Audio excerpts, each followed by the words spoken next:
कल्पक आंदोलनात बघायला मिळाले. या महाराष्ट्रात चड्डी बनियान गँगने हैदोस घातलेला आहे. कोणी कॅन्टीन मध्ये जाऊन साध्या नोकराला मारहाण करतात, कोणी सिगरेट फोडत सुटकेसभर पैसे जगाला दाखवतात, कोणी चड्डी बनियानवर ओम फट म्हणतात.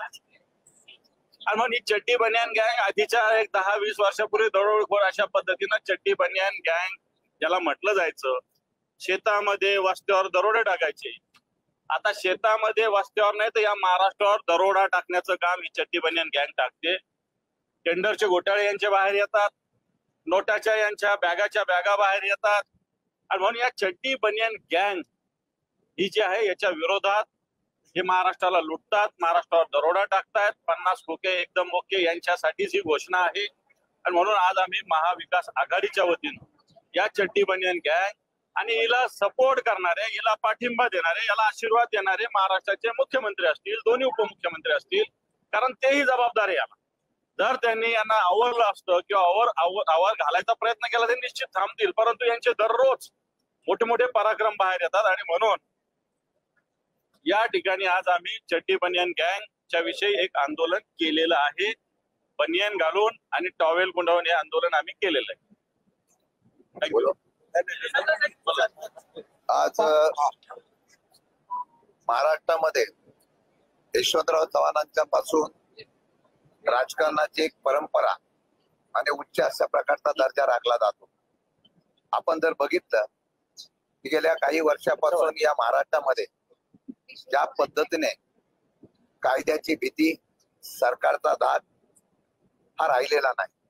सरकारमधले लोकप्रतिनिधी अशा पद्धतीने वागायला लागले की जे स्वतःच कायदा हातात घेतात, गरिबांना मारहाण करतात.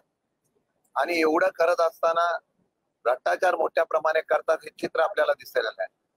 आणि जनतेमध्ये एक वेगळ्या प्रकारची तीव्र नापसंती या लोकप्रतिनिधीमुळे झाल्यामुळे या सर्वांचा निषेध करण्यासाठी आम्ही आज या पायऱ्यावर, निदान आम्ही हे आंदोलन केल्यानंतर तरी त्यांच्या मनामध्ये सुबुद्धी यावी, निदान संस्कृती आणि सुसंस्कृतपणा यावा एवढीच अपेक्षा व्यक्त करतो.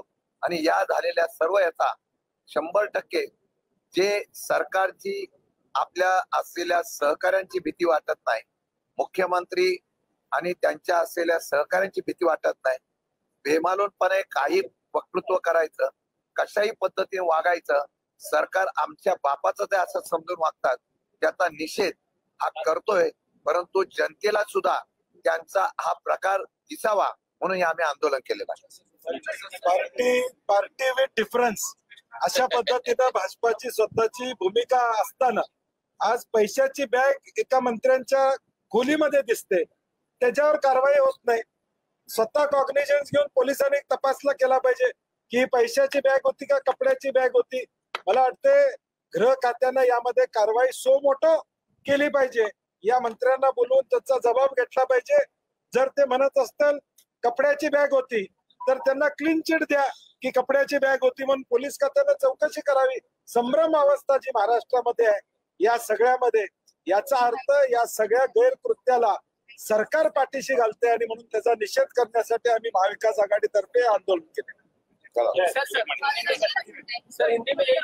हमने आज जो महायुति के लोग हैं, सत्ता पे बैठे हैं, भारतीय जनता पार्टी के अलाय है, जिस प्रकार गुंडागर्दी महाराष्ट्र में कर रहे हैं, एक विधायक जो विधायकों के लिए कैंटीन है उसमें जाके एक सामान्य आदमी को मारता है, एक मंत्री घर में बैठ के सिगरेट खींचते हुए नोटों की बैग बताता है, एक मंत्री चड्डी बनियान डाल के पूजा अर्चा करता है.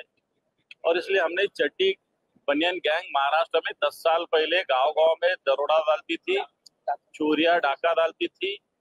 अब यही लोग महाराष्ट्र पे डाका डाल रहे हैं, महाराष्ट्र को लूट रहे हैं. और इसलिए इनके खिलाफ हमने चड्डी बनियान गैंग के खिलाफ आज हमने महाविकास आघाड़ी की ओर से आंदोलन किया है. उदय सामंत थोड़ी देर पहले बोल के गए कि जल्दी ही वो राज ठाकरे की मुलाकात करने वाले, उनके घर जाएंगे. ठीक है, उनका उन्होंने कहा घर जाना कहा जाना उनका विषय है, उससे हमको लेना देना. Thank you.